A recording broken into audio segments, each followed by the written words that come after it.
Hello everyone. In this video, we'll try to discuss previous year questions of CISF ACLDC exam, specifically from chemistry. Chemistry से एक चीज़ बता दूं जो सबसे important है, जो आपके एग्जाम में पूछा जा रहा है स्पेसिफिकली CISF ACLDC के अंदर। Questions are coming from class 11th NCERT। Class 11th NCERT से लगभग क्वेश्चन आपके आ रहे हैं, तो ये थोड़ा सा मैं बोलूँगा कि एक्सेप्शनल है क्लास 11 से पूछना यूपीएससी द्वारा फॉर CISF ACLDC एग्ज़ाम, थोड़ा सा अलग है। तो आपको क्लास 11 के एनसीईआरटी से कुछ एक चैप्टर जो हैं वो भी फोकस करने की ज़रूरत है। तो हम 2019 से 2020 के जो 2024 तक के जो क्वेश्चन है, जो कि आपके केमिस्ट्री से रिलेटेड क्वेश्चन आए हैं साइंस के अंडर, वो हम डिस्कस करेंगे। मैं इसके साथ कुछ कॉन्सेप्ट भी डिस्कस करूंगा। हर साल जो क्वेश्चन आ रहे हैं उसमें क्या क्या कॉन्सेप्ट्स आपको अप्लाई करने की ज़रूरत थी, और साथ में ये बताऊंगा कि ये क्वेश्चन क्लास 10th का है, क्लास 11th का है या क्लास 12th का है, जो कि आपको प्रिपेयर करने हैं और कौन से चैप्टर्स प्रिपेयर करने हैं। पहला क्वेश्चन देखते हैं। First question is two reactant in a flask produce bubble of gas that turn lime water milky. तो द गैस इज, अगर किसी गैस के अंदर अगर आप देखोगे ये क्या होता है, अगर two reactant in a flask produce bubble of a gas that turn lime water milky, तो ये CO2 टेस्ट भी बोलते हैं हम इसको। This is what this is CO2 test. अगर आपको टेस्ट करना है ये गैस CO2 है या क्या है, तो जब आप किसी भी पर्टिकुलर फ्लास्क के अंदर, अगर उसके अंदर पहले से ही कोई पर्टिकुलर सब्सटेंस है और उसके अंदर से आप CO2 डाल रहे हो, तो वो क्या हो जाएगा, तो वहाँ पे प्रेसिपिटेट हो जाएगा क्या, carbon, what, this will turn into carbon, right, calcium carbonate. तो ये CaCO3 के अंदर कन्वर्ट कर देगा उसको, और CaCO3 एज ए प्रेसिपिटेट बनेगा। वो प्रेसिपिटेट जो है वो वाटर को लाइम वाटर कर देगा, लाइम वाटर मिल्की। तो मिल्की आपको वो दिखेगा। That is very important you to understand, right. तो तब भी आपको ये समझना है, अगर किसी गैस को जो कि CO2 है, अगर हम CO2 को हम लाइम वाटर, जो कि आप देखोगे कैल्शियम हाइड्रोक्साइड बोलते हैं हम, CaOH2, अगर हम CO2 प्लस कैल्शियम हाइड्रोक्साइड इस पर्टिकुलर लिक्विड में से अगर हम CO2 पास करें, तो ये हमें क्या देगा, ये हमें देगा, it will give us calcium carbonate plus H2O। तो ये प्रोडक्ट हमें मिलेगा। और जो कैल्शियम कार्बोनेट है CaCO3, ये क्या करेगा, ये प्रेसिपिटेट करेगा, ये नीचे बैठ जाएगा। नीचे बैठने से पहले तो वो लिक्विड में जो है वो आपको पार्टिकल्स की फॉर्म में मिलेगा, तो वो जो पूरे लिक्विड को है मिल्की टर्न कर देगा, ठीक है, धुंधला दिखाई देना शुरू कर देगा। तो आंसर क्या है इसके अंदर आपका, राइट, आंसर इज CO2। तो ये CO2 टेस्ट भी बोलते हैं इसको, तो इसको लेके आप कंफ्यूज मत हो जाना, it is also a CO2 test. Next देखते हैं, Which one of the following elements form compound with pronounced covalent character? देखिए यहाँ पे लिखा है pronounced। इनमें से कौन सा एलिमेंट जो है forms compound with pronounced covalent character. देखो दो तरह के कैरेक्टर होते हैं, आयनिक character and covalent character. Covalent character क्या होते हैं, कोवलेंट बॉन्ड के अंदर हम इलेक्ट्रॉन्स को शेयर करते हैं। आयनिक के अंदर क्या होता है, हम इलेक्ट्रॉन्स को एक्सचेंज करते हैं, ठीक है। कोवलेंट के अंदर शेयर करेंगे, आयनिक के अंदर एक्चुअल में एक्सचेंज होते हैं बिटवीन टू एटम्स। तो ये आपको समझ में आ गया, राइट। आयनिक और कोवलेंट बॉन्ड के बीच में डिफरेंसेस, आयनिक के बीच में क्या होता है, एक्सचेंज होते हैं इलेक्ट्रॉन्स, कोवलेंट के बीच में वो शेयर होते हैं बिट अमंग टू एलिमेंट्स। अब आप देखो, सबसे पहली चीज आपको ये समझनी है, इनमें से लिथियम, सोडियम, पोटेशियम और रुबिडियम, ये जानने की जरूरत आपको ये है कि इसमें से एक चीज ये देखनी है कि लिथियम जो है, lithium is comparatively small in size, sodium जो है comparatively bigger in size, potassium उससे बड़ा, रुबिडियम उससे बड़ा। ओके, तो इतना आपको समझ में आ गया, साइज का डिफरेंस है। इनमें से ये पूछा है कि विच of the following elements forms compound with pronounced covalent character. अब कोवलेंट कैरेक्टर कौन शो करेगा, who will show the covalent character. अब लिथियम जो है, सबसे पहले आपको ये देखना पड़ेगा, लिथियम की तो हाई पोलराइजिंग पावर है, राइट, एक स्मॉल कैटाइन है जिसकी हाई चार्ज डेंसिटी है, जो कि ऑलरेडी क्या करेगा, दूसरे के ऊपर जो इलेक्ट्रॉन क्लाउड है उसको डिस्टोर्ट करेगा। ओके, तो आपको ये समझना है इसके अंदर, that is very important thing you to understand. So इसके अंदर जो लिथियम है वो बहुत इंपॉर्टेंट है। लिथियम देखिए, क्योंकि lithium being small in size comparatively to sodium, potassium and rubidium, तो लिथियम जो है अपना इलेक्ट्रॉन नहीं देगा, सबसे पहली बात, because it's is smaller in size. तो ये किसके लिए जाएगा, it will generally go to sharing of electron. तो ये कोवलेंट कैरेक्टर सबसे ज़्यादा प्रोनाउंस्ड होगा किसमें, लिथियम में, हालांकि औरों में भी हो सकता है लेकिन more pronounced would be in what, lithium के अंदर होगा। तो इसके अंदर सबसे पहले आप देखो लिथियम की हाई पोलराइजिंग पावर है, it has the high polarising power, मतलब लिथियम जो है एक स्मॉल कैटाइन है, कैटाइन मतलब जिसके ऊपर एक पॉजिटिव चार्ज होता है, with a high charge density allowing it to distort the electron cloud of another anion जो कि नेगेटिवली चार्ज है। तो क्या करेगा, it will promote covalent bonding, that is why it is more pronounced in lithium to make covalent character और to form covalent character. इसमें आप देखोगे फजान रूल क्या कहता है, फजान रूल को आप देख लीजिए ध्यान से। जैसे आप देखोगे फजान रूल के अंदर स्मॉलर कैटाइंस जो होते हैं, कैटाइंस मतलब जिसके ऊपर पॉजिटिव चार्ज होता है, और एनाइंस जो होता है जिसके ऊपर नेगेटिव चार्ज होता है। तो smaller atoms, okay, smaller cations and larger anions जब भी आपको मिलेगा वो जनरली क्या बनेंगे, वहां पे आप देखिए कोवलेंट कैरेक्टर मिलेगा। कोवलेंट कैरेक्टर का मतलब है दोनों के बीच में शेयरिंग होगी। And lithium being the smallest alkali metal, lithium एक स्मॉलेस्ट अल्कली मेटल है and polarises anion more effectively compare to sodium, potassium and rubidium, जो कि कंपैरिजन करें सोडियम, पोटेशियम और रुबिडियम से, लिथियम जो है ज़्यादा पोलराइज करेगा किसी भी एनाइन को जिसके ऊपर नेगेटिव चार्ज है, राइट। तो that is why under or with the help of this Fajan rule we can also say that lithium will show more pronounced covalent bond। इतना आपको समझ में आया? तो दैट इज देयर। और लिथियम का थोड़ा रिजर्व्स के बारे में बात कर लेते हैं, करंट अफेयर से रिलेटेड है। सबसे ज़्यादा लिथियम का जो प्रोडक्शन करता है वो ऑस्ट्रेलिया, सेकंड नंबर पे चिले, थर्ड पे चाइना, फिर अर्जेंटीना, फिर ब्राज़ील, फिर जिम्बाब्वे, फिर पुर्तगाल। पहले तीन बहुत इंपॉर्टेंट है, ऑस्ट्रेलिया, चिले, चाइना, ओके। उसके साथ Argentina is also important. Next question देखते हैं, आउट ऑफ द एलिमेंट्स, कौन कौन से elements, phosphorus, sulphur, chlorine and fluorine, चार है आपके सामने, phosphorus, sulphur, chlorine and fluorine, the elements having the most negative and least negative electron gain enthalpy. तो देखो दो क्वेश्चन इसने पूछे हैं इसके अंदर ही, इन चारों में से सबसे ज़्यादा मोस्ट नेगेटिव और least negative, most negative and least negative electron gain enthalpy.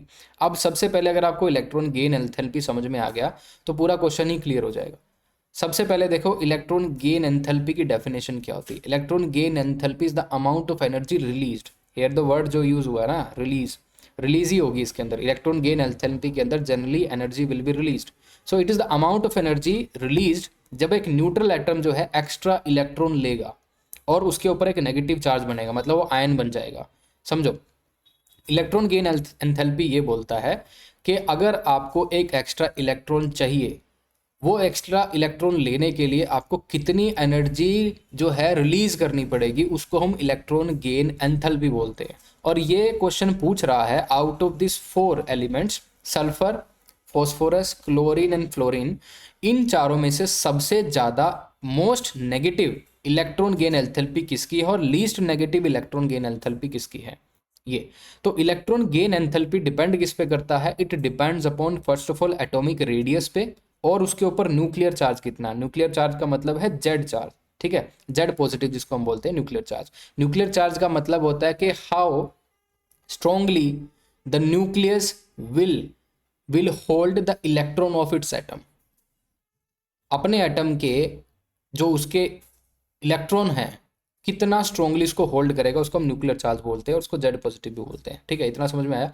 अब अगर ध्यान से देखो पूरी पीरियोडिक टेबल के अंदर इट इज द फ्लोरीन जिसकी सबसे ज़्यादा क्या है, इलेक्ट्रॉन गेन एंथैल्पी है। मतलब अगर इसको एक इलेक्ट्रॉन लेना पड़ गया, अगर फ्लोरीन को एक इलेक्ट्रॉन लेना पड़ गया तो वो उसको सबसे ज़्यादा जो है एनर्जी लूज करनी पड़ेगी। बिकॉज अगर आप फ्लोरीन को देखोगे, फ्लोरीन की रेडियस जो है, उसकी जो न्यूक्लियर रेडियस आप देखोगे, एटॉमिक रेडियस आप देखोगे सबसे कम है। तो हमें क्या देखना होता है, जब कोई भी electron that is very approximate with the nucleus, तो उतनी ही एनर्जी उसको लगती है क्या करने के लिए, वो पर्टिकुलर इलेक्ट्रॉन उसमें एक्स्ट्रा एडिड करने के लिए। The amount of energy release when an neutral atom accept an extra electron, okay. तो उसमें फ्लोरीन में इलेक्ट्रॉन गेन एंथैल्पी सबसे ज़्यादा होगी कंपैरेटिव टू क्लोरीन। लेकिन हमें देखना है out of this four pairs इसमें सबसे मोस्ट किसकी है और सबसे लीस्ट किसकी है। अगर मैं मोस्ट देखूं तो इट इज़ फ्लोरीन, और लीस्ट देखूं, अगर मैं इसके अंदर लीस्ट देखूं तो कौन सा होगा, least is not sulphur, least इसके अंदर सल्फर नहीं है, ठीक है, आउट ऑफ दिस लीस्ट इसके अंदर कौन सा है, फॉस्फोरस, लीस्ट फॉस्फोरस है। तो सेकंड बेस्ट कौन सा है इसके अंदर, अगर आप देखोगे तो क्लोरीन के अंदर सबसे ज़्यादा most negative electron gain enthalpy है, और लीस्ट किसके अंदर है, फॉस्फोरस के अंदर, राइट। तो इसीलिए द बेस्ट जो आप देखोगे the group would be chlorine and phosphorus. इतना समझ में आया। अब इसके साथ कुछ चीज़ें और समझ लीजिए क्लोरीन के बारे में जो कि आपको आनी चाहिए। जब आपको पीरियोडिक टेबल भी दिखाऊंगा, जब जब हम पीरियोडिक टेबल के बारे में अगर हम जाने तो इलेक्ट्रॉन एफिनिटी यहाँ पे दिया गया है concept, electron gain enthalpy, electron negativity और electron affinity, to some extent ये सारे ही एक पर्टिकुलर आइडियाज़ को दिखाते हैं, लेकिन इसमें माइनर डिफरेंस होता है। लेकिन हम इलेक्ट्रॉन अगर आप एफिनिटी से समझें या इलेक्ट्रोनेगेटिविटी से समझें तो it is more of less same. हालांकि केमिस्ट्री के अंदर एफिनिटी करके कोई ज़्यादा टर्म्स जनरली यूज़ नहीं होती है, इलेक्ट्रॉन गेन एंथैल्पी यूज़ होती है और इलेक्ट्रॉन नेगेटिविटी यूज़ होती है। तो यहाँ पे देखो इलेक्ट्रॉन एफिनिटी मतलब, एफिनिटी का मतलब होता है अफेक्शन, इलेक्ट्रॉन की एफिनिटी इंक्रीज हो जाती है अलोंग द राइट ग्रुप, और डाउन द ग्रुप क्या होगी, वो डिक्रीज होगी। समझिए, that is very important. Electron affinity मतलब when we go along the group, जब हम लेफ्ट से राइट जाएंगे अलोंग द ग्रुप तो इलेक्ट्रॉन लेने की एफिनिटी जो होती है वो क्या होती जाती है, इंक्रीज, क्योंकि सेम शेल के अंदर क्या होते हैं, मोर number of electrons added. But जब हम डाउन द ग्रुप जाते हैं तो number of shell also added, उससे क्या होती है, हमारी जो रेडियस होती है, राइट, जो हमारी रेडियस होती है एटम की वो इंक्रीज होती है। जब रेडियस इंक्रीज होती है एटम की तो इलेक्ट्रॉन लेने की टेंडेंसी उनकी कम होती जाती है, रिलीज करने की ज़्यादा होती है जब when we go down the group. Okay, but along the period when will go तो उसमें क्या होता है, वो इंक्रीज होती है इलेक्ट्रॉन एफिनिटी। यहाँ पे आप देखोगे fluorine, this is air fluorine, तो मैंने आपको बताया कि फ्लोरीन सबसे ज़्यादा क्या है, सबसे ज़्यादा इलेक्ट्रॉन गेन एंथैल्पी फ्लोरीन की है। उसके साथ यहाँ पे आप क्लोरीन देखोगे down the group what it will do, it will decrease, electron gain enthalpy क्या होगी, डिक्रीज होगी। तो फ्लोरीन के बाद क्लोरीन है। लेकिन मैंने आपको बताया यहाँ इस केस के अंदर, गिवन क्वेश्चन के अंदर फ्लोरीन की तो सबसे ज़्यादा है, मोस्ट नेगेटिव, लेकिन सल्फर की नहीं है, राइट, सल्फर की लीस्ट है। Here it is the sulphur, और सल्फर से बेस्ट कौन सा है, फॉस्फोरस। अगर यहाँ पे आप देखोगे फॉस्फोरस, ओके, तो यहाँ पे देखिए ध्यान से, यहाँ पे electron affinity will increase, phosphorus की क्या होगी, right, comparatively electron gain enthalpy would be more, right, it will release more energy, energy ज़्यादा रिलीज होगी अगर ये इलेक्ट्रॉन लेगा कंपैरेटिवली टू सल्फर, राइट। इतना समझ में आया, ओके। अब हम देखते हैं इसके अंदर there are certain things that are mentioned here, जैसे electron has high electron affinity but due to its small size electron repulsion makes its electron gain enthalpy slightly less negative than chlorine, that is also a very important argument, ये आपको समझना चाहिए, that is why we selected chlorine. उसके बाद sulphur and fluorine have intermediate values, sulphur और fluorine की intermediate values हैं, that is there. Next question देखते हैं, the number of elements in the lanthanoid of the periodic table is. अब lanthanoid series आपको पता है क्या होती है, लेंथेनॉइड सीरीज आप यहाँ पे देखिए, that is there lanthanoid series, ये रही लेंथेनॉइड सीरीज। इसके अंदर लेंथेनॉइड सीरीज के अंदर देर आर 15 एलिमेंट्स। क्वेश्चन ने दिया है 8, 18, 14 and 32। Generally these are 15 elements, लेकिन हम जो है इसमें लेंथेनम को इंक्लूड नहीं करते हैं जो कि 57 नंबर पे है, we do not include it in the series, that is why हम इसको क्या बोलते हैं, लेंथेनॉइड सीरीज के अंदर एलिमेंट्स जो हैं वो 14 है ना कि 15 है। लेकिन lanthanoids are a series of 15 chemical elements in the periodic table starting from lanthanum to लिएटिनम।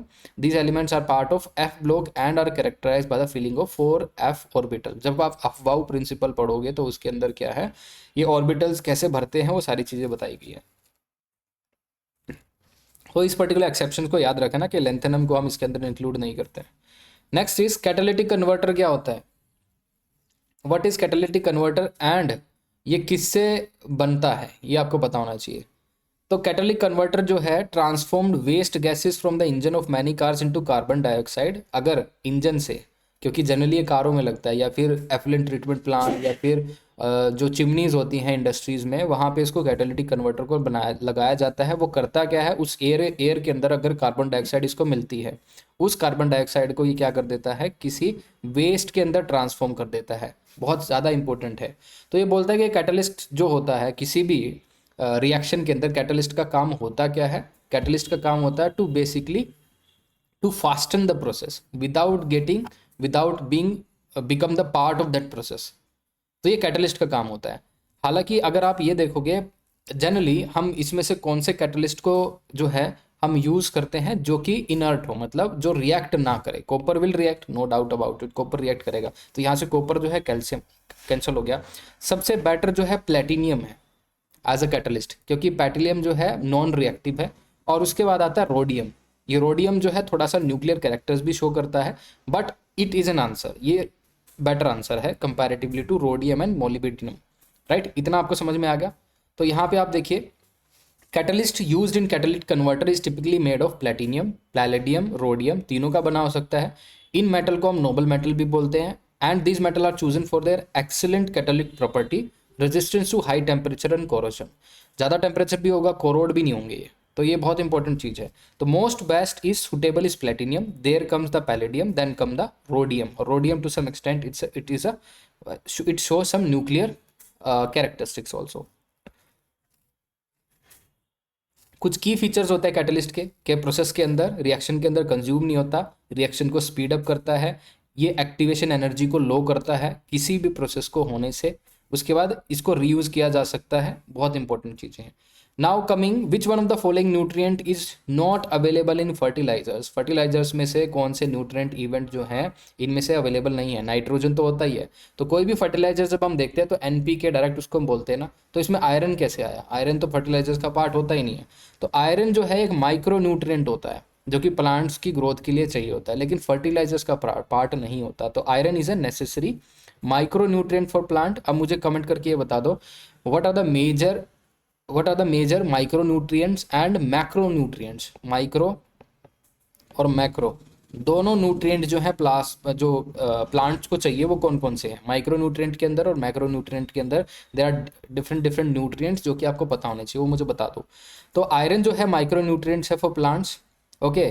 Chlorophyll synthesis के काम आता है, एंजाइम एक्टिवेशन के भी काम आता है, राइट। तो ये फर्टिलाइजर्स के काम नहीं आता, ये आपको पता होना चाहिए। अगर आयरन डेफिशिएंसी से प्लांट जो है अगर कभी भी जूझता है तो उससे कई प्रॉब्लम्स आती हैं प्लांट के अंदर। Next is an element has an atomic number of 16, what is the principal quantum number n of its outer most electron. अगर एक एलिमेंट का एटॉमिक नंबर 16 है तो उसमें प्रिंसिपल क्वांटम नंबर जो है उसके आउटर मोस्ट इलेक्ट्रॉन का वो क्या होगा। ये क्वेश्चन आपका क्लास 11th का है, पहले तो आप ये जान लीजिए। This question is of class 11th chemistry, NCERT book से लिया गया है, वहीं से क्वेश्चन आया है। तो वो ये पूछ रहा है कि ऐसा एलिमेंट जो है जिसका एटॉमिक नंबर कितना है 16, और जिसका एटॉमिक नंबर 16 होता है वो सल्फर होता है, पहली बात। और आपने देखा होगा जब हम किसी भी एलिमेंट की जब हम उसके क्वांटम नंबर को फिल करना चाहते हैं, उनके शेल्स को फिल करते हैं, तो it is filled under one principle, that is aufbau principle, AFBAU। तो इसमें आपने देखा होगा पहले हम लिखते हैं 1s2 2s2, right, 2p 4 3s2 3p 4 and 3p 10, इस हिसाब से 3p 6, ऐसे जो है ये फिल होता है, ठीक है। In this way it will be field. तो ये पूछ रहा है जिस एलिमेंट की अगर आप देखोगे एटॉमिक नंबर जो है 16 है तो उसको फिल कैसे किया जाएगा। तो फर्स्ट उसके अंदर आएगा 1s2, then it will be filled second 2s2 2p6, फिर 3s2 और 3p4। अब यहाँ पे आप देखिए n का मतलब क्या होता है, n का मतलब होता है द लेवल, राइट। तो यहाँ पे जो 3 है ये n को सिग्निफाइज करता है। Here the 3 is basically signified by n, right. तो आपको पता होना चाहिए जो आउटर मोस्ट इलेक्ट्रॉन होता है, राइट, आउटर मोस्ट इलेक्ट्रॉन जिस भी पर्टिकुलर लेवल में लाई करता है वो n बताता है। So the outer most electron are in the third energy level n3, so specifically in the 3s and 3p orbital, जिस भी ऑर्बिटल में होगा उसको हम n बोलते हैं आउटर मोस्ट को। तो यहाँ पे आपका आंसर क्या होगा 3। Next is how many moles of water would be produced by the complete combustion of 1 mole of natural gas CH4 in excess of oxygen। देखिए यहाँ पे जो वर्ड दिया गया है excess of oxygen, मैं बताऊंगा इसका मतलब क्या होता है। हालांकि ये जो गिवन आपकी स्टेटमेंट है class 11th, again class 11th की बुक से लिया गया है। इसमें पूछा गया है कि 1 मोल ऑफ वाटर है, suppose H2 is there, 1 mole of water H2 would be produce, कितना H2 प्रोड्यूस होगा अगर हम कंबशन करेंगे किसका, नेचुरल गैस मीथेन का। तो CH4 इज देयर, अगर हमने उसको हीट दी, हीट देने के बाद जब भी हम CH4 को हीट देते हैं in the presence of what, in the presence of oxygen, तो CH4 इज देयर प्लस उसमें हमने ऑक्सीजन डाल दी, उसमें हमने क्या दे दी, हीट दे दी। तो the question basically is asking about कि उससे कितना उसमें उसमें कितना नेचुरल गैस के अंडर वाटर प्रोड्यूस होंगे, उस नेचुरल गैस से कितने mole of water will produce. तो CH4 is there, excess of oxygen is there, उसमें हमने हीट ट्रांसफर कर दी, उससे जो प्रोडक्ट बनेगा वो CO2 बनेगा पर H2O भी बनेगा उसके साथ, ठीक है, वाटर विल ऑल्सो प्रोड्यूस। अब इस पर्टिकुलर स्टेटमेंट को हमें क्या करना पड़ेगा, बैलेंस करना पड़ेगा, दैट इज द रिक्वायरमेंट। यहाँ पे H2 के कितने एलिमेंट हैं, 2, ऑक्सीजन के कितने हैं, 2, CH4 के यहाँ पे कितने हैं, H4, यहाँ पे हाइड्रोजन 4 है, यहाँ पे हाइड्रोजन 2 है। जब हम हाइड्रोजन को यहाँ पे 2 करेंगे तो हमें क्या करना पड़ेगा, यहाँ पे भी हमें 2 करना पड़ेगा, दैट इज देयर। ओके, तो ध्यान से देखो, जब हमने यहाँ पे 2 लगाया तो ध्यान से देखो यहाँ पे कार्बन कितना हो गया 2 और यहाँ पे कार्बन कितना हो गया 1। तो इसको हम जब बैलेंस करेंगे तो कार्बन यहाँ पे 2 हो गया, लेकिन ऑक्सीजन यहाँ पे कितना हो गया 4। तो ऑक्सीजन यहाँ पे कितना है 2, इसको बढ़ाने के लिए हम क्या करेंगे 2। तो it is asking how many moles of water would be produce by the complete combustion of 1 mole of natural gas CH4 in excess of oxygen. तो अभी यहाँ पे आप देखोगे कि कितना वाटर निकला है, कितने मोल्स ऑफ वाटर यहाँ पे आपको दिख रहा है, राइट। मैंने आपको जो है इक्वेशन बैलेंस करके दिखा दी। अब ये बैलेंस करने के बाद आपके पास आंसर क्या आएगा, आंसर इज बी, क्योंकि 2 मोल ऑफ वाटर आपको लिख रहा है, 2H2O आपको दिख रहा है, तो दैट इज द आंसर। तो देखो क्वेश्चन इस हिसाब से भी आ रहे हैं आपके सामने। नेक्स्ट इज आपके सामने है manganese. Manganese is extracted from manganese dioxide, यहाँ पे आप देखिए MnO2 manganese dioxide by reaction with aluminium as described by the following unbalanced chemical equation. तो मैग्नीज डाइऑक्साइड जो है रिएक्ट किसके साथ किया गया है, एल्यूमिनियम के साथ, और उसके बाद बनता क्या है, ये एक तो मैग्नीज बनता है और उसके बाद दिस एल्यूमिनियम ऑक्साइड भी बनता है। क्योंकि एल्यूमिनियम जो है it's more reactive comparative to magnesium, तो वो इस पर्टिकुलर इन दोनों को मिलने के बाद क्या करेगा, एल्यूमिनियम विल रिप्लेस मैग्नीशियम, और वो मैग्नीशियम की जगह कौन जाके बैठ जाएगा, एल्यूमिनियम जाके बैठ जाएगा, क्योंकि aluminium is in powdery form और magnesium oxide, magnesium dioxide it is in some sort of liquid form.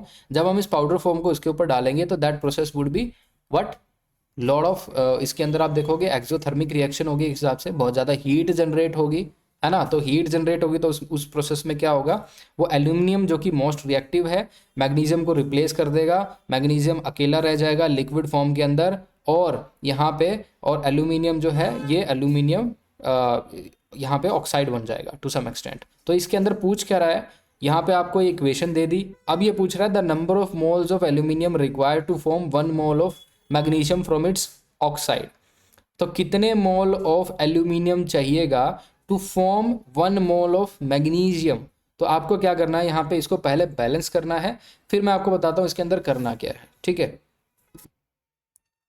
तो सबसे पहले आप क्या चीज़ देखोगे, you need to see a very important thing. आप इसमें एक चीज़ देखो, थर्माइट रिएक्शन आपने देखी है, थर्मिट रिएक्शन जो होती है ये आपके रेलवे ट्रैक्स को ज्वाइन करने के लिए होती है। तो उसमें हम क्या क्या चीज़ें लेते हैं, we generally took ferric oxide, right, Fe2O3, उसके साथ हम एल्यूमिनियम लेते हैं जो कि पाउडर फॉर्म में होता है, और ये किस फॉर्म में होता है, सॉलिड फॉर्म में, ठीक है, और लिक्विड फॉर्म में भी होता है समटाइम्स। तो ये क्या होता है, एल्यूमिनियम जो है मैग्नीशियम और आयरन से दोनों से ज़्यादा रिएक्टिव है। तो एल्यूमिनियम को अगर हम फेरिक ऑक्साइड के साथ मिलाएंगे, इन दैट प्रोसेस क्या होगा, एल्यूमिनियम विल रिप्लेस आयरन, और आयरन जो है अकेला पड़ जाएगा और यहाँ पे एल्यूमिनियम ये बन जाएगा आपका, ठीक है, ऑक्साइड। उसके बाद lot of heat would be generated. At the same time हमने क्या किया है, मैग्नीशियम डाइऑक्साइड के साथ एल्यूमिनियम, जो कि गिवन क्वेश्चन के अंदर तो यही था, मैग्नीशियम ऑक्साइड के साथ हमने एल्यूमिनियम बनाया, तो रिजल्ट हमारे पास ये था, मैग्नीशियम बचा हमारे पास लिक्विड फॉर्म में, उसके बाद एल्यूमिनियम ऑक्साइड हमारे पास बचा वो सॉलिड फॉर्म के अंदर। तो हमने क्या किया, इस पर्टिकुलर इक्वेशन को बैलेंस करने की कोशिश की। बैलेंस कैसे किया, क्योंकि यहाँ पे आप देखोगे एल्यूमिनियम कितने हैं, 2, एल्यूमिनियम के 2 एलिमेंट हैं, राइट, एल्यूमिनियम के यहाँ पे 2 एलिमेंट है, और हमने क्या कोशिश की, यहाँ पे इसको भी डबल करने की कोशिश की। लेकिन बिफोर दैट अगर आप यहाँ पे देखोगे, यू नीड टू अंडरस्टैंड, बहुत इंपॉर्टेंट है ये, यहाँ पे लास्ट एलिमेंट देखो, ऑक्सीजन के कितने हैं एलिमेंट 3, और यहाँ पे कितने हैं फर्स्ट में 2, है ना। यहाँ पे ऑक्सीजन के 2 एलिमेंट हैं, यहाँ पे ऑक्सीजन के 3 एलिमेंट। तो हम क्या करते हैं, क्रॉस मल्टीप्लाई इसको कर देते हैं। यहाँ पे इसको 3 से मल्टीप्लाई कर दिया और यहाँ से इसको 2 से मल्टीप्लाई कर दिया। अब मैग्नीशियम कितना हो गया 2, और यहाँ पे ऑक्सीजन कितना हो गया 6, यहाँ पे ऑक्सीजन 6 हो गया, और यहाँ पे एल्यूमिनियम कितना हो गया 2 हो गया। ठीक है, 2 क्यों 4 हो गया, क्योंकि एल्यूमिनियम यहाँ पे 2 है Al2, और यहाँ पे 2, तो 4 हो गया। तो 4 को बैलेंस करने के लिए हमने यहाँ पे 4 लिख दिया। ठीक है, 4 एल्यूमिनियम, और मैग्नीशियम को हमने छेड़खानी की नहीं। उसके बाद देखिए अब हमने क्या किया है कि 3 magnesium, right, understand this, 3 magnesium is equivalent to 4 aluminium. ध्यान से देखो, तो अब एक बार स्टेटमेंट हम देख लेते हैं। Look at the statement, the number of moles of Al aluminium is required to form 1 mole of magnesium from its oxide is. कितने मोल्स ऑफ एल्यूमिनियम हमें चाहिएगा, हमें 1 मोल ऑफ मैग्नीशियम बनाने के लिए, दैट इज अ क्वेश्चन। अगर हम देखें यहाँ पे 3 mole of magnesium is basically reacting with 4 mole of aluminium to produce 1 mole of magnesium. ठीक है, तो हमने यहाँ पे लिखा है कि 3 mole of magnesium is basically reacting with 4 mole of aluminium to produce what 1 mole of magnesium.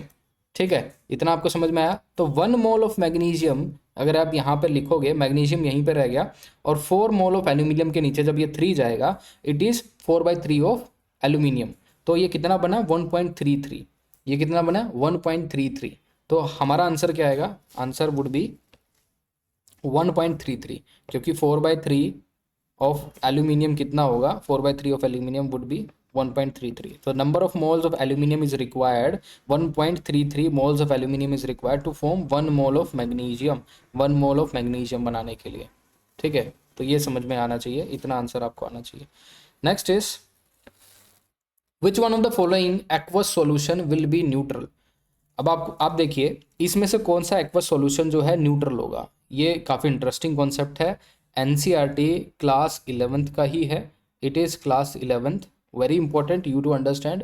होता क्या है देखो, अगर केमिस्ट्री में आपने ध्यान से कभी देखा होगा तो सॉल्ट होता क्या है, salt is a outcome of acid plus base.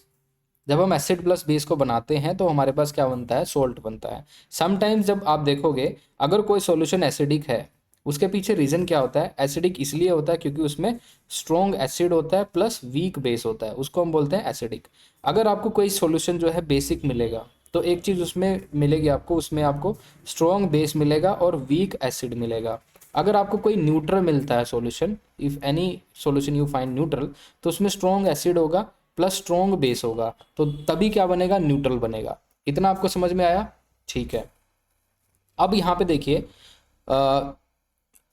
इसमें पूछा है विच one of the following aqueous solution will be neutral, इनमें से कौन सा एक्वस सॉल्यूशन जो होगा वो न्यूट्रल होगा। अब यहाँ पे आप देखिए will take a one particular solution. ठीक है, इतना आपको समझ में आया कि सॉल्ट क्या होते हैं, एसिड प्लस बेस सॉल्ट बोलते हैं। एसिडिक सॉल्यूशन कौन सा होता है जिसमें स्ट्रॉन्ग एसिड होता है, बेसिक सॉल्यूशन कौन सा होता है जिसमें स्ट्रॉन्ग बेस होता है, उसके साथ न्यूट्रल सॉल्यूशन कौन सा होता है जिसमें एसिड प्लस बेस दोनों ही स्ट्रॉन्ग होते हैं, तब न्यूट्रल बनता है। अब आप एक चीज़ देखिए बहुत इंपॉर्टेंट, यहाँ पे व्हेन यू सी, हमने क्या किया है, सी हमने NaCl को लिया क्योंकि क्वेश्चन के अंदर भी क्या था, क्वेश्चन के अंदर यही दिया गया था कि हमारे पास एक पर्टिकुलर सॉल्यूशन दिया गया है NH4Cl, NaCl और KCN और NaHSO4। इसमें से एग्जामिनर ये पूछना चाहता है कि विच one of the following aqueous solution will be neutral, इनमें से न्यूट्रल कौन सा होगा। और न्यूट्रल कब बनेगा, न्यूट्रल तब बनेगा जब स्ट्रॉन्ग एसिड होगा, स्ट्रॉन्ग बेस होगा। इतना आपको समझ में आएगा, जब स्ट्रॉन्ग एसिड होगा और स्ट्रॉन्ग बेस होगा तभी वो न्यूट्रल बनेगा। अब इस केस में देखिए एक एक्वस सॉल्यूशन है, इस एक्वस सॉल्यूशन को अगर हमें न्यूट्रलाइज करना है तो हम क्या करते हैं, जनरली उसको NaOH से क्या करते हैं, उसको NaOH से भिड़वाते हैं। ठीक है, तो दैट इज देयर, NaOH से हम क्या करेंगे, NaOH, Na positive OH negative.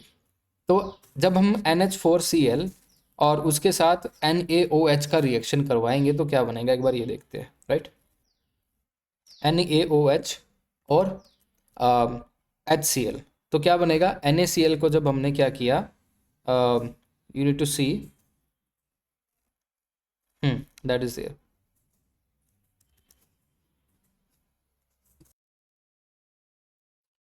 तो इस क्वेश्चन को हम एक बार दोबारा से देखते हैं। मैंने आपको बोला कि विच one of the following aqueous solution will be neutral, इसमें से कौन सा एक्वस सॉल्यूशन जो है न्यूट्रल होगा। न्यूट्रल कब बनता है, जब स्ट्रॉन्ग है एसिड और स्ट्रॉन्ग बेस जब दोनों को मिलाते हैं तो हमें कौन सा सॉल्ट मिलता है, न्यूट्रल सॉल्ट मिलता है। तो ये बोल रहा है कि एक्वस सॉल्यूशन ये सारे NH4Cl, NaCl, KCN, NaHH4, अब इनमें से कौन सा न्यूट्रल होगा।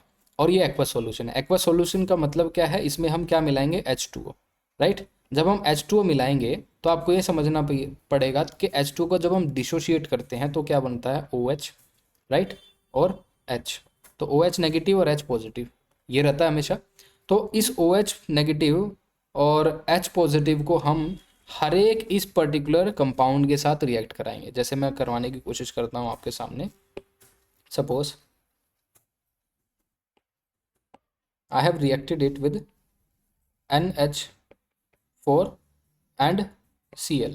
जब हम इसको OH नेगेटिव और H पॉजिटिव जब हम इसको ये सप्लाई करेंगे तो क्या प्रोडक्ट बनेगा, तो इसमें बनेगा NH4OH, राइट, और ये बन जाएगा HCl, राइट। तो HCl is comparatively stronger acid than this base. HCl जब स्ट्रोंगर क्या होगा, एसिड होगा, कंपैरेटिवली दिस वीकर बेस, ये वीकर बेस है, तो हमारा सॉल्यूशन क्या होगा, सॉल्यूशन एसिडिक बनेगा। और सॉल्यूशन इसको कैसे चाहिए, न्यूट्रल, तो पहला तो हो नहीं सकता, राइट। तो first is not the right answer, first option can not be the right answer.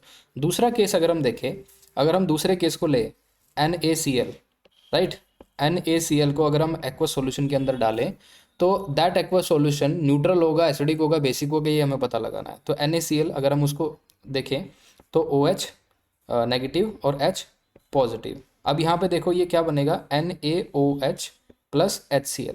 अब NaOH क्या होता है, स्ट्रॉन्ग बेस होता है, और HCl क्या आता है, स्ट्रॉन्ग एसिड होता है।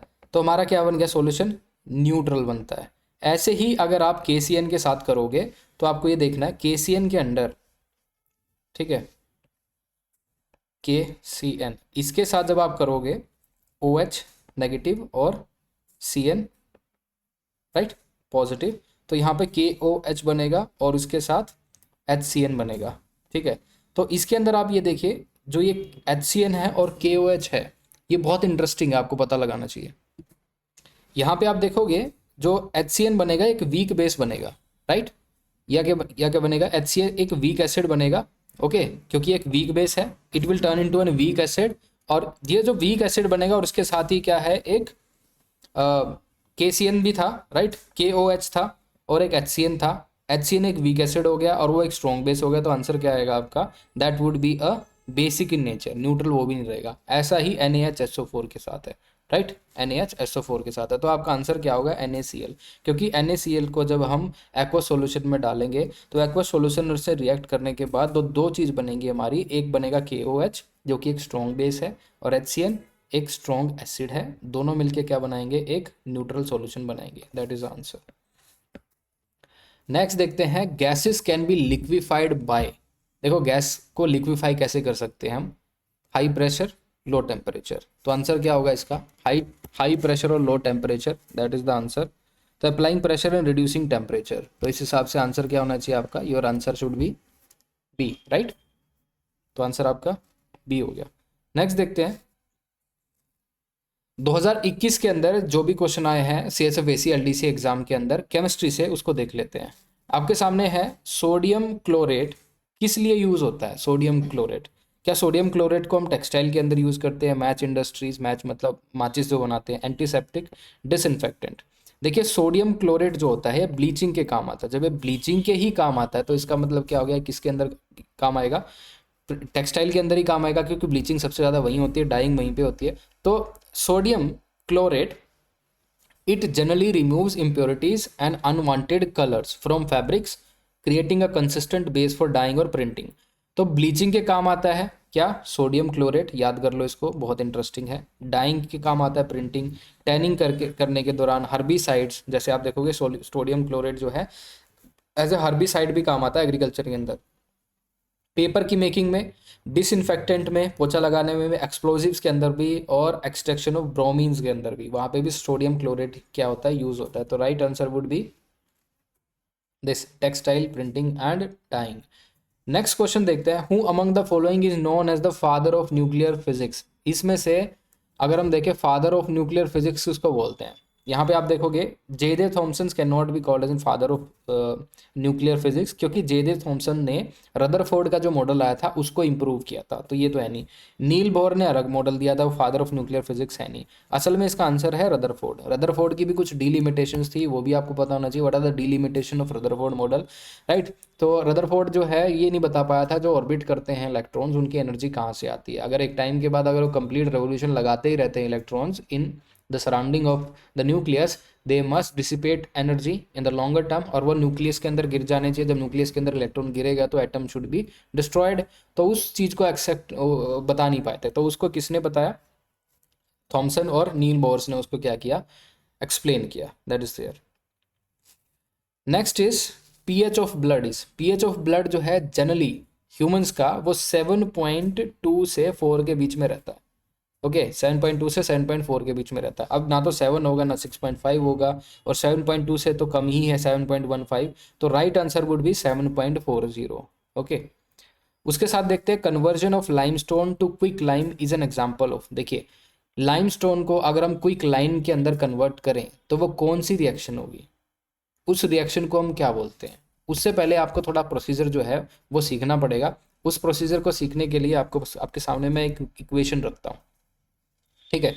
इक्वेशन ये है, हम आपके सामने लेते हैं कैल्शियम कार्बोनेट, ठीक है। ये किस फॉर्म में होता है, पाउडर फॉर्म में। जब हम कैल्शियम कार्बोनेट को हीट देते हैं तो हमारे सामने क्या बनता है, कैल्शियम ऑक्साइड और CO2, राइट। तो ये CO2 बनता है। इस प्रोसेस को हम क्या बोलते हैं, जैसे आपने देखा होगा कई बार जब आप सफ़ेदी करवाते हो, चूने वाली सफ़ेदी करवाते हो, तो एक ड्राम लेते हैं, वो एक कंटेनर लेते हैं, उसके अंदर वो सारा चूना डालते हैं, उसमें पानी डालते हैं, वो एक्सोथर्मिक रिएक्शन होती है। एक्सोथर्मिक रिएक्शन से क्या होता है, यू नीड टू नो, वो एक स्लेक्ड लाइम बनता है। फिर स्लेक्ड लाइम को जैसे ही आप पेंट करते हो दीवारों पे तो उसमें चमक नहीं आती, बट आफ्टर सम टाइम्स वो स्लेक्ड लाइम जो है CO2 से जब रिएक्ट होता है, तो CO2 से रिएक्ट होने के बाद उसमें आप देखोगे वो एक दूसरा प्रोडक्ट बना लेता है, राइट।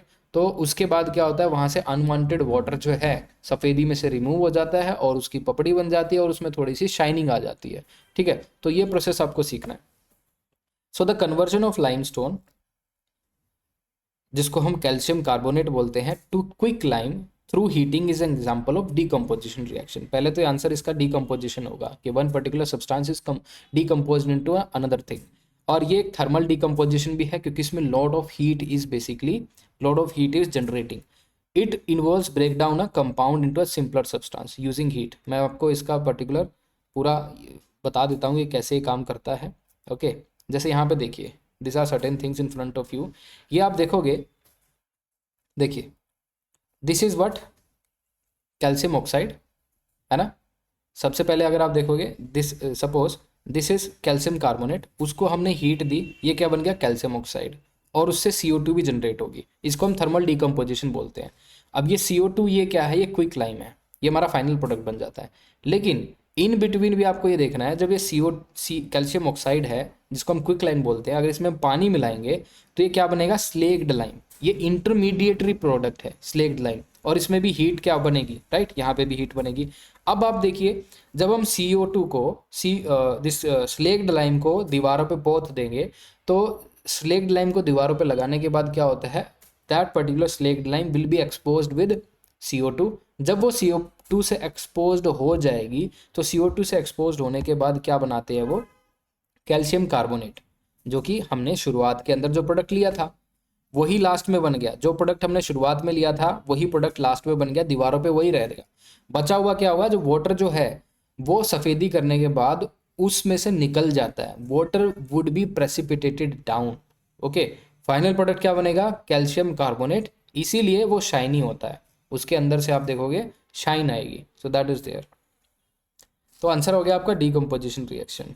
नेक्स्ट देखते हैं, चिप्स बैग्स के अंदर कौन सी गैस डाली जाती है, नाइट्रोजन। नाइट्रोजन का इनर्ट नेचर होता है और just because it is called for inert nature, तो नाइट्रोजन इसलिए फिल की जाती है कि जो चिप्स की लाइफ होती है, शेल्फ लाइफ, वो बहुत ज़्यादा बढ़ जाती है, प्रिजर्वेशन के काम आता है। Next is when electricity is pass through brine NaCl, it produces what. तो ब्राइन क्या होता है सबसे पहले, you need to understand. NaCl aqueous particular, NaCl जो है अगर एक्वस फॉर्म में होगा, लिक्विड फॉर्म के अंदर होगा, तो उसको हम ब्राइन बोलते हैं। तो उसमें से अगर हम इलेक्ट्रिसिटी पास करेंगे तो होगा क्या, उसमें एक NaOH बनेगा और एक क्लोरीन बनेगा, ठीक है, क्लोर बनेगा। और इस प्रोसेस को हम क्लोर अल्कली प्रोसेस भी बोलते हैं। इस प्रोसेस को हम क्लोर अल्कली बोलते हैं, जिसमें से ब्राइन में से अगर हम इलेक्ट्रिसिटी पास करेंगे, NaCl जो कि एक एक्वस सॉल्यूशन है, उसमें से इलेक्ट्रिसिटी पास करेंगे तो क्या बनेगा, NaOH जिसको हम अल्कली बोलते हैं, और Cl2 बनेगा जिसको हम क्लोर बोलते हैं, और H2 का फॉर्मेशन होगा हाइड्रोजन का। ठीक है, इंटरेस्टिंग है, क्लास 10th के अंदर है। तो आंसर क्या होगा, इसमें आंसर क्या बनेगा, NaOH जो कि अल्कनी बनेगा और क्लोर बनेगा, इसको क्लोर अल्कली भी बोलते हैं। तो when electricity is pass through brine it produces NaOH, right. Next is isotope of cobalt is used in the treatment of. Cobalt के जो आइसोटोप्स होते हैं वो किसके ट्रीटमेंट में यूज होते हैं, आपको पता है, वो कैंसर के ट्रीटमेंट में यूज होते हैं। तो कोबाल्ट 60 जो है, कोबाल्ट का जो आइसोटोप है, that is used in the treatment of cobalt. Okay, next is two element which are present in protein but generally absent in carbohydrate.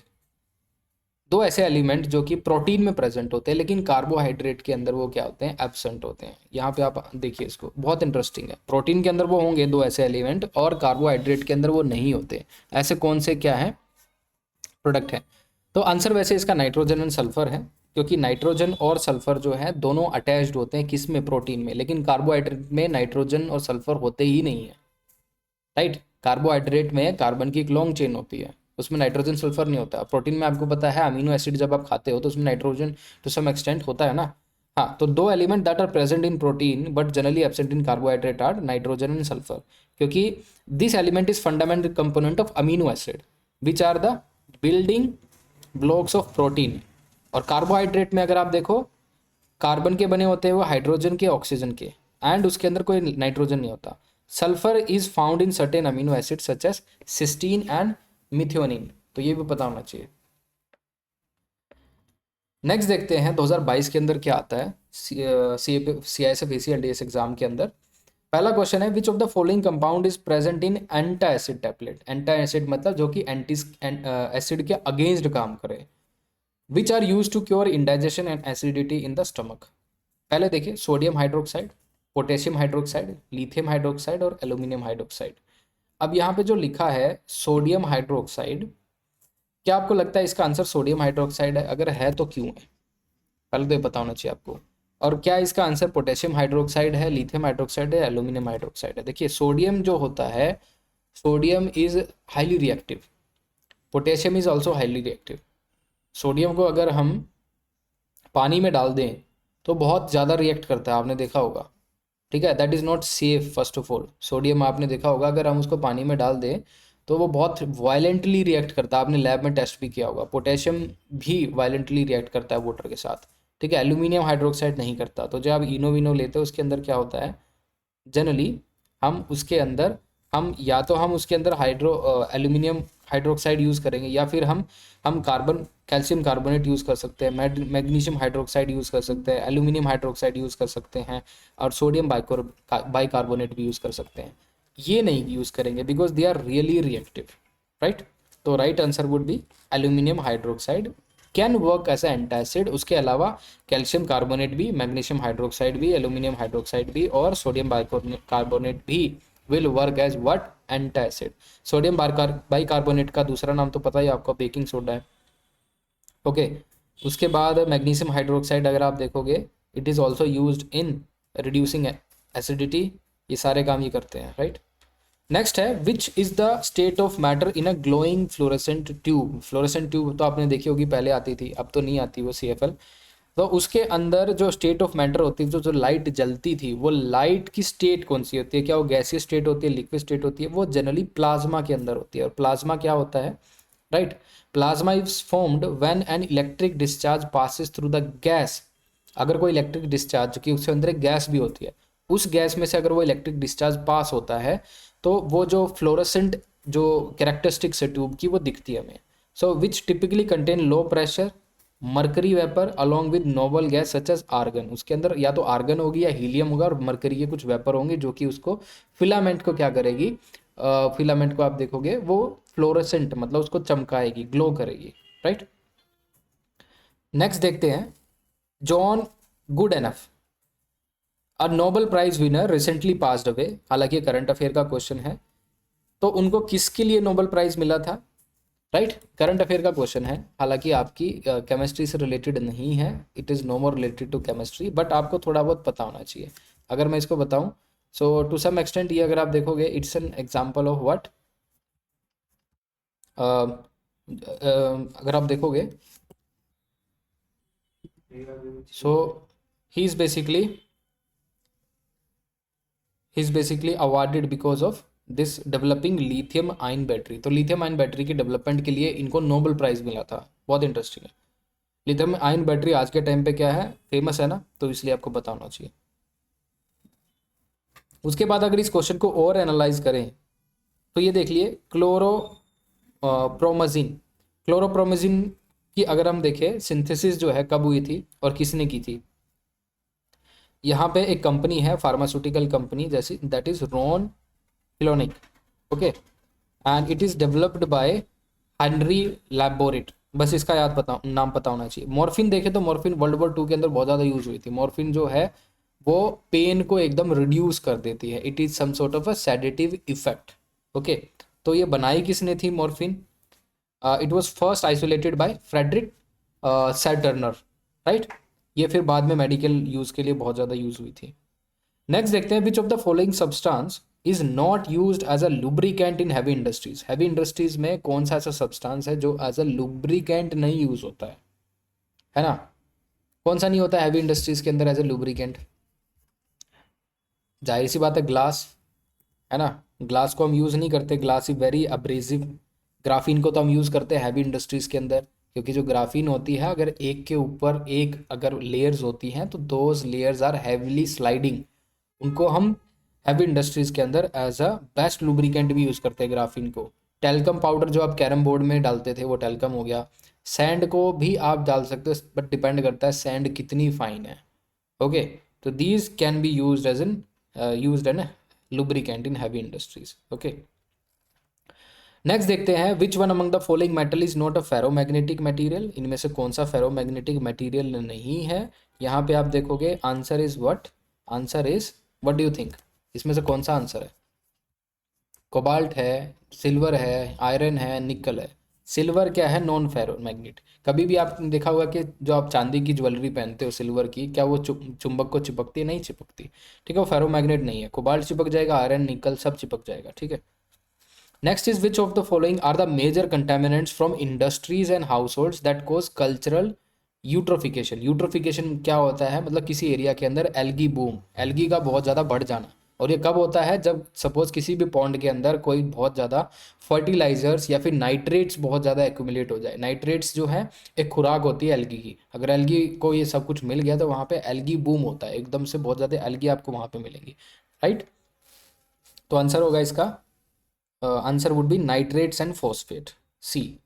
Next is the chemical formula of washing soda. Washing soda का chemical formula क्या होता है, आपके सामने 4 option है। जैसे हम NaHCO4 देखें तो NaHCO3 इसको हम बोलते हैं सोडियम बाइकार्बोनेट, और ये बेकिंग सोडा होता है। NaHCO3 बेकिंग सोडा होता है। दूसरा आप देखोगे Na2CO3 10H2O जिसको हम बोलते हैं सोडियम कार्बोनेट डेकाहाइड्रेट, और इसको हम वाशिंग सोडा बोलते हैं। तो ये याद रखना केमिकल नेम, डेकाहाइड्रेट जिसके अंदर आएगा उसको हम वाशिंग सोडा बोलते हैं। बाइकार्बोनेट जिसके अंदर आएगा सोडियम बाइकार्बोनेट जिसको हम बेकिंग सोडा बोलते हैं। उसके बाद देखोगे आप Na2CO3 जिसको हम सोडियम कार्बोनेट बोलते हैं, इसको हम सोडा ऐश बोलते हैं। और NaOCl जिसको हम सोडियम हाइपोक्लोराइड बोलते हैं, ये हाउस होल्ड ब्लीच के लिए यूज़ होता है, ठीक है। तो इसके अंदर पूछा क्या गया, वाशिंग सोडा। तो वाशिंग सोडा ये Na2CO3 10H2O है जिसका केमिकल नेम है sodium carbonate decahydrate, that is the chemical formula of it. Answer क्या होगा आपका? सी होगा। ठीक है, तो नेक्स्ट देखते हैं, विच one of the following is an example of physical change. देखो कोई भी एलिमेंट कंपाउंड के अंदर अगर वो फिजिकल चेंज आ रहा है तो फिजिकल चेंज रिवर्सिबल हो सकता है, केमिकल चेंज रिवर्सिबल नहीं हो सकता। जिसमें राइपनिंग है, बनाना एक बार अगर पक गया तो पक गया, that is a chemical change. Milk अगर खट्टा हो गया या फिर दही के अंदर बदल गया, केमिकल चेंज है। मेल्टिंग ऑफ आइस, आप दोबारा से उसको पानी बना के दोबारा से आइस बना सकते हो, तो that comes under physical change. Next is, एक सॉल्यूशन है जिसका पीएच वैल्यू 13 है, तो वो क्या होगा? क्या वो एक स्ट्रॉन्ग एसिड होगा? एसिड तो 7 से नीचे होता है। स्ट्रॉन्ग बेस होगा? यस, 14 तो स्ट्रॉन्गेस्ट होता है। न्यूट्रल तो हो नहीं सकता 7 पे, वीक एसिड भी नहीं हो सकता, तो it is what? Strong base. Which one among the following elements has the highest catenation property? Catenation मतलब एक के साथ एक जुड़ना। कार्बन की सबसे ज़्यादा कैटिनेशन प्रॉपर्टी है, सबसे हाईएस्ट। ठीक है, तो इसीलिए कार्बन आप देखोगे हर एक सब जगह आपको मिल जाएगा कार्बन, राइट। इसीलिए कार्बन क्योंकि ये कार्बन की जो एबिलिटी है of an element to form long chain और ring by bonding to atom of the same element, इसको हम कैटिनेशन बोलते हैं। बस इतना आपको पता होना चाहिए, राइट। तो दिस इज ऑल। केमिस्ट्री के इतने ही क्वेश्चन थे जो कि आपके सीएसएफ एग्जाम में आ रहे हैं, और ये क्वेश्चन आपके कहाँ कहाँ से आ रहे हैं बता देता हूँ। कैटिनेशन वाला जो कॉन्सेप्ट है आपका क्लास 10th में भी है, 11th में भी है, दोनों में है। पीएच वाला क्लास 10th के अंदर है, फिजिकल चेंज वाला क्लास 10th। कुछ सालों से जो है क्वेश्चंस क्लास 10 से ज़्यादा आ रहे हैं सीएसएफ एसीएलडीसी में, पहले क्लास 11 से ज़्यादा आते थे। ये जो है यूट्रोफिकेशन वाला क्लास 10th के अंदर भी है, फेरोमैग्नेटिक क्लास 10th, उसके साथ लुब्रिकेंट क्लास 10th, लेकिन ये ऑप्शंस जनरली उसमें नहीं दी जाते, ये करंट अफेयर से है। उसके बाद this question is from class 10th, again this is from class 11th। उसके बाद देखिए nitrogen and sulphur class 11th। उसके बाद देखिए isotope of cobalt class 10th, brine जो है क्लास 10th के अंदर है, चिप्स में इनर्ट गैस क्लास 10th। ये वाली जो रिएक्शन है क्लास 10th के अंदर है, जिसको हम डिकम्पोजिशन रिएक्शन भी बोलते हैं, क्विक लाइम वाली। PH of blood class 10th, nuclear physics वाला class 10th, sodium chlorate, it is to some extent class 11th, ये क्लास 11th के अंदर आता है। Gas can be liquefied by class 10th, ये क्लास 10th है totally, right. तो generally class 10th और 11 से आपके क्वेश्चन आ रहे हैं सीएसएफ एसीएलडी से एग्जाम में, दोनों पे आपको फोकस करने की ज़रूरत है। Thank you.